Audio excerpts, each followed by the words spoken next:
The Appalachian House of 13 Fingers, when inbreeding created its own curse. In the remote hollows of eastern Kentucky, where fog clings to ancient mountains like forgotten secrets, there existed a family so isolated, so closed within itself, that their very existence defied the natural order of human development. This is the story of the Craddock family, a bloodline that turned inward for 5 generations, creating a genetic nightmare that would shock even the most seasoned medical professionals of the 20th century.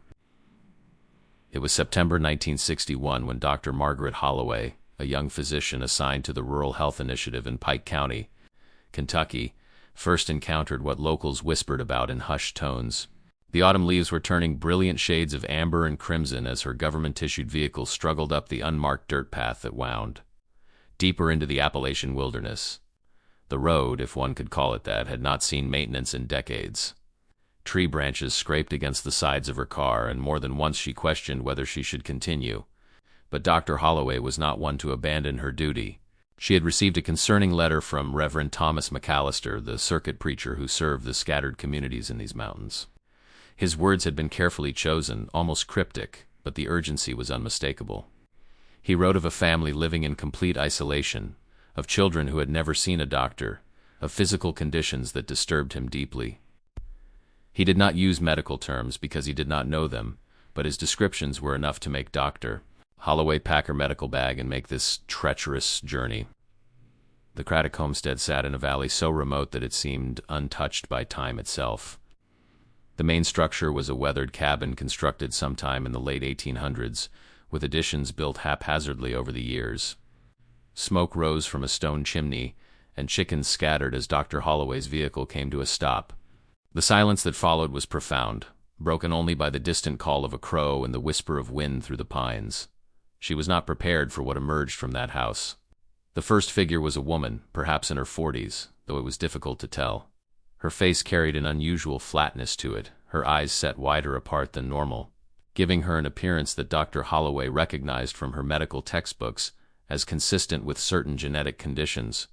The woman moved slowly, with a pronounced limp, and as she came closer, Dr. Holloway noticed the hands. Each hand bore 6 fully formed fingers, each one functional and moving independently. The condition, polydactyly, was rare in the general population, but Dr. Holloway would soon learn it was merely the beginning of the Craddock family's genetic legacy. Behind the woman came others. A man with severe facial asymmetry, his jaw jutting forward in what medical professionals call prognathism. 2 children, neither older than 10, both with the same extra fingers, but also with obvious intellectual disabilities apparent in their vacant expressions and uncoordinated movements. An elderly woman, bent with age and deformity, her spine curved in multiple directions, creating a twisted profile that spoke of generations of skeletal abnormalities. And then there was the boy, perhaps 16 years old, who would become the focal point of Dr. Holloway's investigation. He had 13 fingers total, an unprecedented presentation that would give the family their infamous name in medical literature. The woman who had first emerged identified herself as Martha Craddock. Her voice was soft, almost childlike, and her speech pattern suggested limited cognitive development. But there was a wariness in her eyes, a defensive posture that Dr. Holloway recognized as the stance of someone who had been othered by society, who had learned that outsiders meant judgment and pain. Dr. Holloway introduced herself carefully, explaining that Reverend McAllister had asked her to check on the family's health, to ensure everyone was well. Martha Craddock did not invite her inside immediately. Instead, she called back toward the house, and an older man emerged. This was Samuel Craddock, the patriarch of this isolated clan. His appearance was perhaps the most shocking of all. His head was misshapen, larger on one side than the other, and his features bore the unmistakable signs of what Dr. Holloway knew could only be the result of extremely close genetic relationships over multiple generations. His eyes, different colors, one blue and one brown, fixed on the doctor with an intelligence that surprised her given his physical presentation. Samuel Craddock spoke with a thick mountain accent, his words slow and deliberate. He explained that his family had lived in this valley for over 100 years, that they kept to themselves, that they had no need for outside interference. His tone was not hostile but firm. Dr. Holloway had encountered this resistance before in these isolated mountain communities. Trust was not given freely, and outsiders, particularly government representatives, were viewed with suspicion. But Dr. Holloway was patient. She explained that she was not there to judge or to take anyone away, but simply to help. She offered to examine the children first to make sure they were healthy, to provide any medicines they might need. It was the mention of medicine that seemed to shift something in Samuel's demeanor. One of the younger children had been coughing for weeks, and Martha had been worried. The isolation that had defined their existence also meant they had no access to basic medical care. Finally, Samuel nodded, and Dr. Holloway was allowed to enter the Craddock home. The interior was dark, lit only by the fireplace and a few kerosene lamps. The smell was overwhelming, a mixture of wood smoke, unwashed bodies, and something else, something organic in decay that spoke of inadequate sanitation. The main room served multiple purposes: kitchen, living area, and sleeping quarters for several family members. Dr. Holloway counted at least 8 people living in what could not have been more than 600 square feet of space. As her eyes adjusted to the dim light, she began to see the full extent of the family's condition. On a crude wooden bench sat an adolescent girl with severe facial clefts. Her palate never properly formed, making speech nearly impossible. In the corner, a young adult male rocked back and forth, his arms wrapped around himself, exhibiting behaviors consistent with profound developmental delays. And everywhere she looked, she saw the extra fingers, the misaligned features, the physical manifestations of a gene pool that had closed in on itself decades ago. Dr. Holloway began her examinations methodically. She started with the youngest children, documenting their conditions carefully in her notebook. The boy with 13 fingers, whom she learned was named Ezekiel, became her primary focus. His hands were extraordinary from a medical standpoint. Unlike typical cases of polydactyly, where the extra digit is often partially formed or non-functional, each of Ezekiel's 13 fingers was fully articulated with bone, tendon, and nail. He had 6 fingers on his left hand and 7 on his right, arranged in a way that defied typical anatomical patterns. But the extra fingers were far from Ezekiel's only condition. As Dr. Holloway examined him, she discovered he was nearly deaf in both ears, a condition that had gone untreated his entire life. His chest was malformed, with his sternum protruding outward in what she recognized as pectus carinatum. His legs were of unequal length, causing him to walk with a severe limp. And when she looked into his eyes with her ophthalmoscope, she saw the clouding of early cataracts, unusual for someone so young. Ezekiel Craddock, at 16 years old, carried in his body the genetic burden of at least 5 generations of inbreeding. As Dr. Holloway continued her examinations, Martha Craddock began to open up. She explained in her limited way that her husband Samuel was also her first cousin. Her parents had been second cousins. Samuel's parents had been siblings, a fact she stated with no apparent understanding of why this might be problematic. The family, she explained, had always married within itself. It was their way, what their parents had done and their parents before them. The outside world was dangerous, full of people who did not understand their ways, who would mock them for their differences. Confira se J inscrito nest canal, because the stories you're about to discover are the hidden truths that society tried to bury, secrets that will change forever how you see the world around you. Dr. Holloway returned to the Craddock homestead 3 more times over the following month of October 1961. Each visit revealed new layers to the family's tragic history, a genealogical nightmare that she began to document with increasing alarm. The autumn weather was turning colder, and she worried about how this isolated family would survive the harsh Kentucky winter in their inadequate shelter, with their compromised health and limited resources. On her second visit, Dr. Holloway brought supplies: antibiotics for the children's infections, reading glasses for the elderly members who struggled with vision, and most importantly, a journal to record the family's complete history. She sat with Samuel Craddock for hours, carefully constructing a family tree that would later become a crucial document in the medical literature on the effects of sustained consanguinity. The Craddock lineage traced back to 1867, just after the Civil War ended. Jacob Craddock, a Confederate deserter, had fled into these mountains with his younger sister, Rebecca. According to family oral history passed down through generations, Jacob and Rebecca had no intention of creating a dynasty of their own. They simply sought refuge from a world that had torn itself apart. But isolation and survival created its own imperatives. By 1870, Rebecca had given birth to the first child of their union, a son named Josiah. The pattern, once established, continued with terrible consistency. Josiah grew up knowing only his parents, who were also his aunt and uncle. When he came of age, his mother Rebecca bore him 2 daughters, Sarah and Martha, who would themselves become the mothers of the next generation. The family remained in their hidden valley, venturing out only occasionally to trade pelts and handcrafted items for necessities they could not produce themselves. Dr. Holloway listened to these accounts with growing horror. Though she maintained her professional composure, She understood that Samuel Craddock was recounting this history without any sense of shame or awareness of the biological catastrophe it represented. To him, this was simply how his family had always been. The physical deformities, the cognitive impairments, the shortened lifespans, these were accepted as normal, as the way God had made the Craddocks.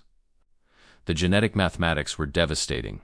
First-generation incest, such as siblings producing children together, results in offspring with a significantly elevated risk of recessive genetic disorders manifesting. But the Craddocks had not stopped there. Each subsequent generation had continued the practice, creating what geneticists would later term a genetic bottleneck of catastrophic proportions. By the time Dr. Holloway encountered them in 1961, the family was experiencing the accumulated effects of 5 generations of the closest possible inbreeding.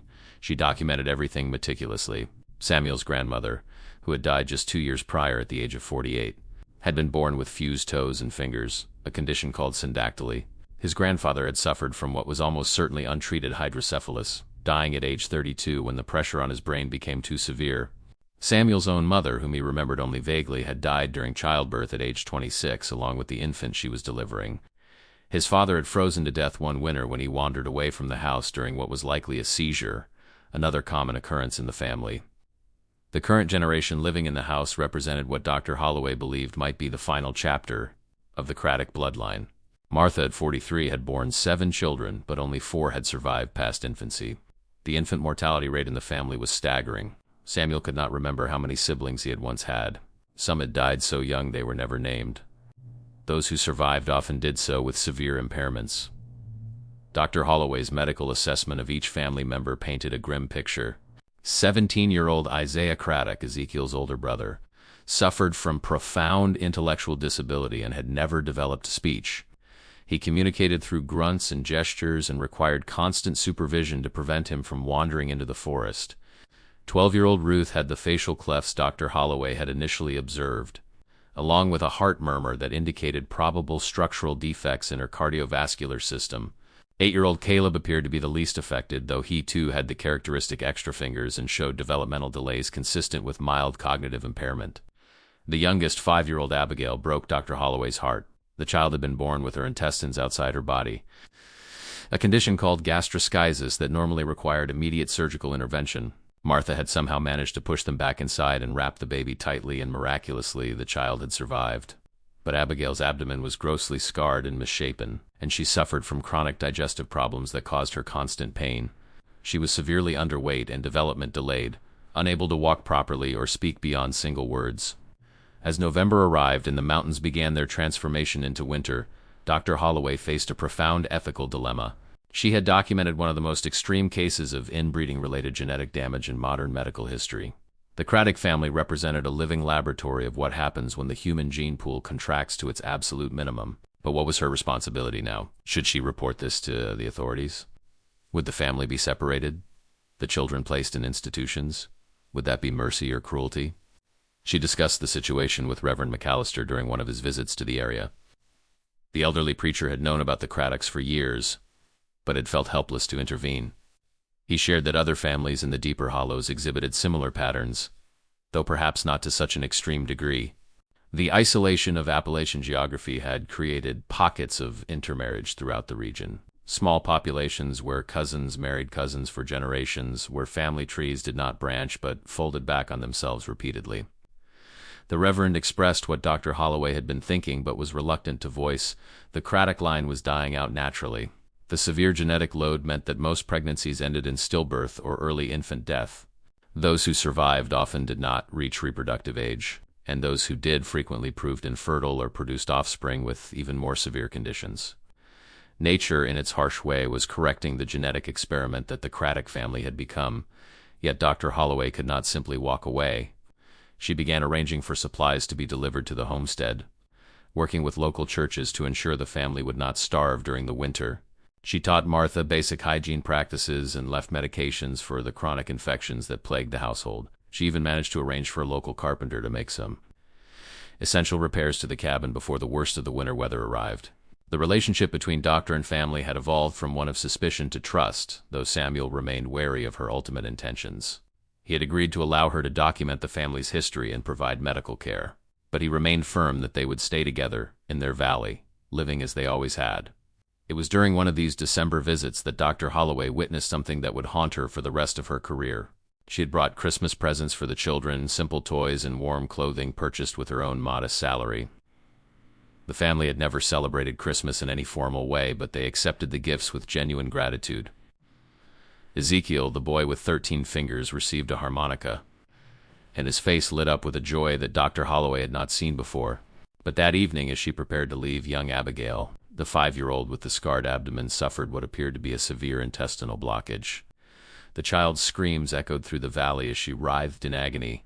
Dr. Holloway immediately understood that this was a medical emergency requiring surgical intervention, something far beyond the capabilities of her basic medical kit. The nearest hospital was 3 hours away over treacherous mountain roads. Martha Craddock clutched her daughter, tears streaming down her face, begging Dr. Holloway to do something. But there was nothing she could do, not here, not with the equipment available.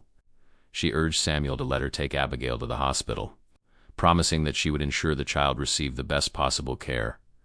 Samuel refused.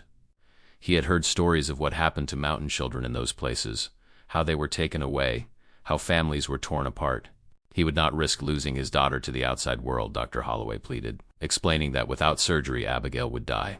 The intestinal blockage would become necrotic, infection would set in, and the child would suffer terribly before the end. But Samuel remained adamant. This was God's will, he said. If it was Abigail's time, then she would die at home with her family, not among strangers in some cold institution. Martha, despite her anguish, deferred to her husband's decision. This was the way of things in their world. For 3 days, Dr. Holloway stayed at the Craddock homestead, doing everything she could to ease Abigail's suffering with the limited pain medications she had available. She barely slept, monitoring the child's vital signs, knowing that each hour brought her closer to an inevitable and preventable death. On the morning of the 3rd day, as the first snow of winter began to fall on the Kentucky mountains, little Abigail Craddock took her last breath in her mother's arms. The family buried her in the small plot behind the house where other Craddocks lay in unmarked graves. There was no funeral service, no formal grieving ritual. Samuel simply wrapped his daughter's body in a blanket, placed her in a wooden box he had constructed, and lowered her into the frozen ground. Martha stood silently, her face expressionless, though her body shook with what might have been sobs or simply the cold. The other children watched without apparent emotion, conditioned by a lifetime of loss to accept death as a regular visitor to their home. Dr. Holloway wept openly, both for the child who had died and for the family who would remain, trapped in a cycle of suffering that seemed to have no end. She understood in that moment the full tragedy of the Craddock bloodline. This was not simply a medical curiosity or an interesting case study. These were human beings, people with feelings and hopes, however limited their capacity to express them. They loved each other, cared for one another, and suffered when they experienced loss. Yet they were prisoners of their own genetics, sentenced by the decisions of ancestors long dead to lives of pain and early death. In the weeks following Abigail's death, Dr. Holloway compiled her findings into a comprehensive report. She documented 37 distinct genetic abnormalities across the living members of the Craddock family. She calculated the coefficient of inbreeding, a measure of how closely related parents are, and found it to be among the highest ever recorded in medical literature. She photographed the family members with their permission, creating a visual record of the physical manifestations of extreme consanguinity. At this point in the story, I want you to pause and think about something. If you feel that Abigail deserved better, that she deserved a chance to receive medical treatment, that she deserved to live beyond 5 years of pain, leave your thoughts in the comments section below. Because this is not just history, this is a reminder of what happens when isolation, tradition, and misguided beliefs collide with the unforgiving laws of genetics. Her report was submitted to the Kentucky Department of Health in January 1962, and it created immediate controversy. Some officials argued for intervention, for removing the children from the home and placing them in state care where they could receive proper medical attention and education. Others countered that such action would be both cruel and futile, that these children were so profoundly impaired that institutionalization would simply replace one form of suffering with another. Legal advisors pointed out that unless there was evidence of immediate harm or neglect, the state had limited authority to separate families regardless of how unconventional their circumstances. Ultimately, a compromise was reached. Social services would monitor the family, providing financial assistance and medical care, but would not forcibly remove the children. Dr. Holloway was assigned as the family's primary physician, tasked with making regular visits and reporting on their condition. It was an unsatisfying solution that pleased no one but seemed the only practical option given the limitations of the law and the resistance of the family itself. As 1962 progressed, Dr. Holloway's relationship with the Craddock family deepened. She had become not just their physician but their connection to the outside world. The only outsider who visited with regularity and who treated them with genuine compassion rather than morbid curiosity. Through her continued visits, she began to uncover additional layers to the family's history that explained, though did not justify, how this situation had developed. The Craddock Valley, she learned, was not the only isolated pocket in these mountains where extreme inbreeding had occurred. There were whispered tales of other families, other bloodlines that had closed in on themselves. Some had died out completely, their cabins now empty ruins slowly being reclaimed by the forest. Others, like the Craddocks, persisted in diminished form, clinging to existence in defiance of biological probability. Samuel Craddock, during one of his more talkative moments, revealed that his great-grandfather Jacob, the Confederate deserter who had started it all, had deliberately chosen this isolation. After the war, the mountains were full of men like him, deserters from both sides who could not return to their former lives, who faced potential prosecution or execution if discovered. Jacob had brought Rebecca deep into these hollows, not just to hide from authorities, but to escape civilization entirely. He had witnessed the horrors of war, seen what humans could do to each other, and he wanted no part of that world ever again. But isolation has its own horrors. Without contact with the outside world, without the introduction of new genetic material into the family line, the Craddocks had sealed their fate. Each generation bore children with increasing genetic problems. Each generation saw higher infant mortality, more severe deformities, shorter lifespans. Yet the family adapted, developing their own understanding of normalcy. To them, having extra fingers was not a deformity, but simply how Craddocks were made. The intellectual disabilities were not viewed as impairments, but as different ways of being. They had created their own reality, separate from the outside world's definitions and judgments. Dr. Holloway documented numerous medical incidents during this period. In March 1962, 14-year-old Ruth suffered a cardiovascular crisis. Her congenitally malformed heart finally unable to sustain her body's demands. She survived, but barely, spending 2 weeks in a state between life and death while Dr. Holloway provided supportive care. The girl's resilience was remarkable, perhaps the result of generations of natural selection favoring those who could survive despite overwhelming genetic disadvantages. Ezekiel, the boy with 13 fingers who had become Dr. Holloway's most frequent patient, showed signs of early-onset dementia at just 17 years old. His memory began failing, he experienced moments of confusion and disorientation, and his personality changed in disturbing ways. Dr. Holloway recognized these as symptoms consistent with a rare genetic disorder that caused premature aging of the brain.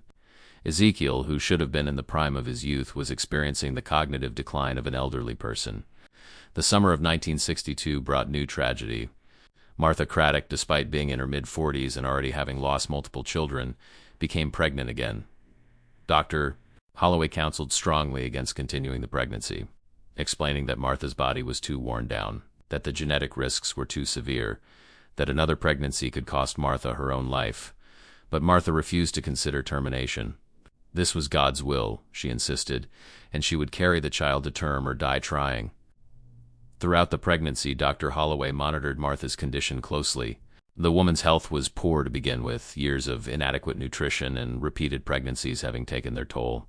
Her blood pressure was dangerously high, and she showed signs of kidney dysfunction.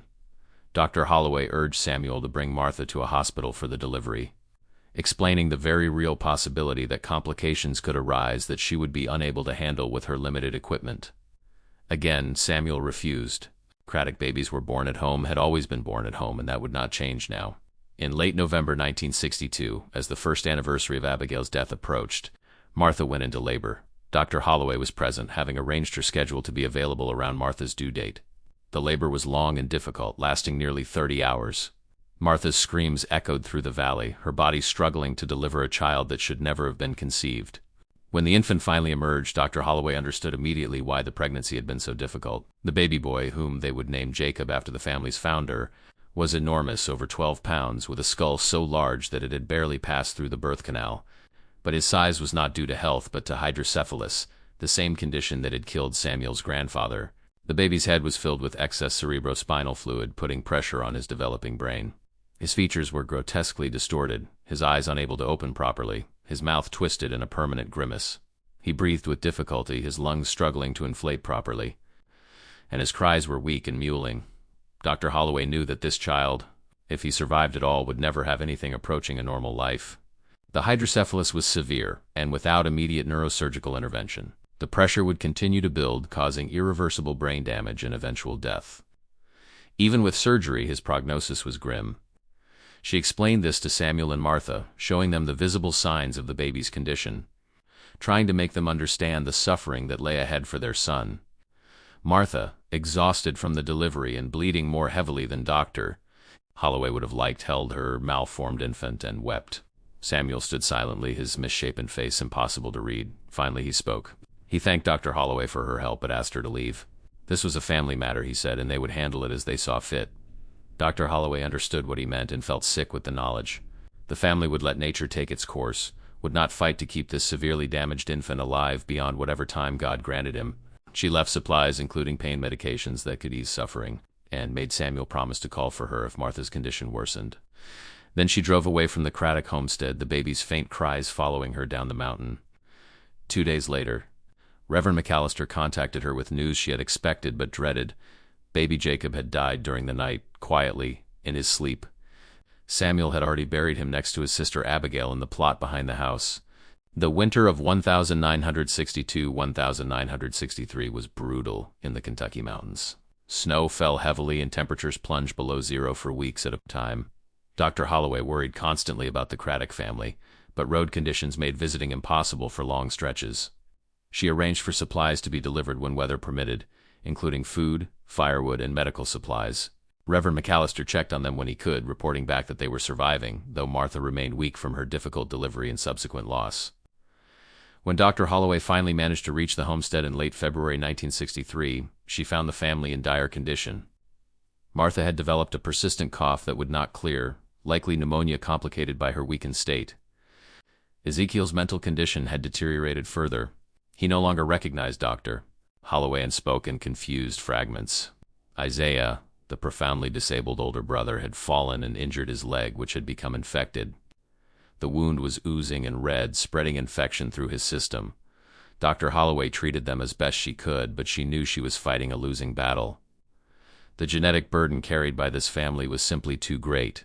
Their immune systems were compromised. Their bodies lacked the resilience to fight off common infections, and their cognitive impairments prevented them from following even basic health protocols. She spent 3 days at the homestead, working almost around the clock to stabilize the family members before the weather turned again and forced her to leave. Over the following months, Dr. Holloway watched the Craddock family slowly unravel. Martha's pneumonia never fully cleared. She lived in a state of chronic illness, occasionally rallying but never truly recovering. Ezekiel's dementia progressed rapidly, and by his 18th birthday in August 1963, he was almost completely nonverbal and required constant supervision. Isaiah's infected leg never properly healed, and he developed a pronounced sepsis that Dr. Holloway suspected was affecting his vital organs. In September 1963, Isaiah died. He was only 19 years old. The official cause of death was septic shock, but Dr. Holloway knew the truth was far more complex. Isaiah had died because 5 generations of inbreeding had left his body unable to fight even a relatively minor infection.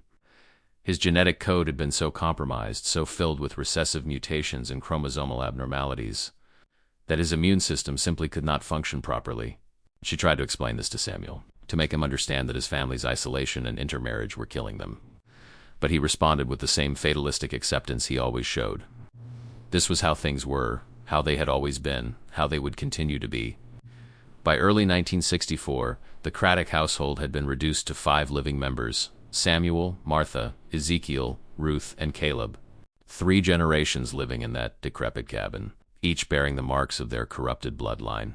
Dr. Holloway continued her visits, now as much pastoral care as medical treatment. She knew she could not save this family, could not undo the damage of 5 generations.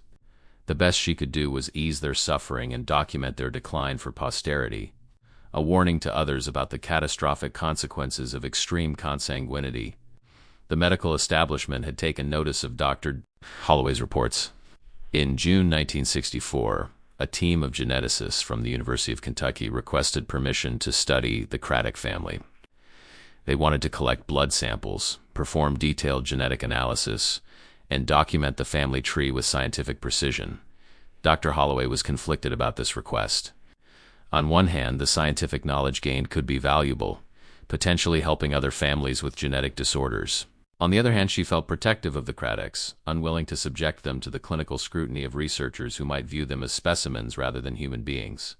She presented the proposal to Samuel, carefully explaining what it would involve.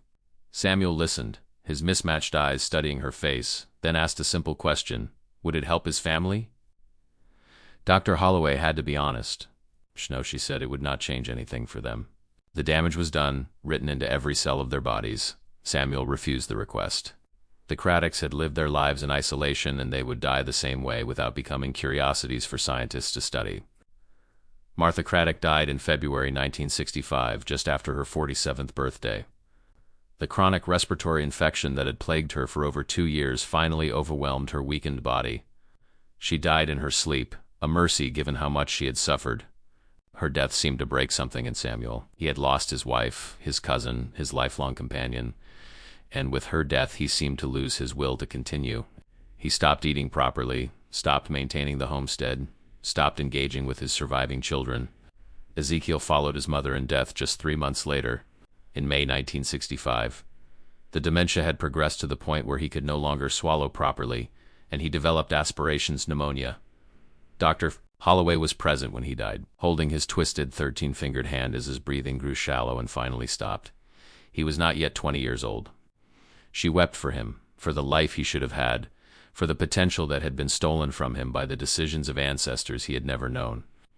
With Ezekiel's death, only 3 Craddocks remained: Samuel, 21-year-old Ruth, and 16-year-old Caleb. The bloodline that had persisted for 5 generations was in its final chapter. Ruth's heart condition meant she would likely not survive into her 30s, and even if she did, she would never bear children. Caleb, the least affected of the current generation, had expressed to Dr. Holloway his desire to leave the valley, to see the world beyond the mountains. Dr. Holloway encouraged this, seeing in him perhaps the one chance for a Craddock to escape the family curse. In the autumn of 1966, Dr. Holloway helped arrange for Caleb to attend a special education program in Pikeville, the county seat. It was a difficult transition for a young man who had lived his entire life in isolation, but he was determined to try. He left the valley in September, carrying with him a small bag of possessions and the burden of his family's history. Samuel did not protest his son's departure, seeming to understand that Caleb represented the family's last hope for redemption, or at least escape. That left Samuel and Ruth alone in the Craddock homestead. Dr. Holloway continued her visits, but they had become darker, more melancholic. The cabin, once crowded with family members despite their impairments, now felt cavernous and empty. Ruth's health continued to decline, her damaged heart struggling to sustain her increasingly frail body. Samuel seemed to age rapidly, his already compromised physical condition worsening with each passing month. In March 1967, Ruth Craddock suffered a massive cardiac arrest and died instantly. She was 23 years old. Samuel buried her next to her mother and siblings in the small cemetery behind the house. Dr. Holloway stood with him at the graveside, the spring rain falling softly on the fresh earth. Samuel spoke for the first time about the family's fate, acknowledging what Dr. Holloway had been trying to tell him for years. The Craddock bloodline was cursed, he said, punished for the sins of his ancestors. All the suffering, all the deformities, all the early deaths, this was the price for Jacob and Rebekah's original transgression, compounded by each generation that followed. Dr. Holloway did not argue with his interpretation. Whether one viewed it as divine punishment or simply the inevitable consequence of genetic mathematics, the result was the same. The Craddock family had destroyed itself through isolation and inbreeding, creating a concentrated gene pool so damaged that it could no longer sustain life effectively. Samuel Craddock lived alone in the valley for another 14 months. Dr. Holloway visited regularly, bringing supplies and companionship. She found him increasingly withdrawn, spending long hours sitting in silence, staring at the mountains that had been both his family's refuge and their prison. In May 1968, she arrived for her weekly visit to find him unresponsive, having suffered what appeared to be a massive stroke during the night. He died 3 days later without regaining consciousness, the last patriarch of the Craddock bloodline. Caleb, who had been notified of his father's condition, returned from Pikeville for the funeral. He had changed in his time away from the valley, though he still bore the physical marks of his heritage, the extra fingers, the slight facial asymmetry. He carried himself differently. He had received education, medical care, and most importantly, exposure to a world where he was not defined solely by his family's genetic legacy. He helped Dr. Holloway arrange his father's burial, then made a decision that both saddened and relieved her. He would not return to the Craddock homestead. The cabin would be left to decay, to be reclaimed by the forest, a monument to a family that should never have existed in the form it took. If you have watched until this point, it means this story resonated with you, that you understand the importance of remembering even the darkest chapters of human history. Confira CJ inscrito neste canal, because these are the stories that need to be told, the warnings that must not be forgotten. If you feel moved by the tragedy of the Craddock family, leave a comment saying I watched until here, so I can meet you and know who truly appreciates the stories on this channel. Hit the like button if this story made you think, if it made you feel, if it made you understand the terrible price of isolation and inbreeding. And please, share this video with others who need to hear this message, who need to understand that the choices we make about family, about isolation, about who we allow into our lives, have consequences that ripple across generations. The Craddock Valley remains empty today. The cabin collapsed under decades of snow and rain. But the story of the family that lived there, that suffered and died there, serves as a powerful reminder of the limits of human genetic resilience, and the catastrophic consequences when those limits are ignored.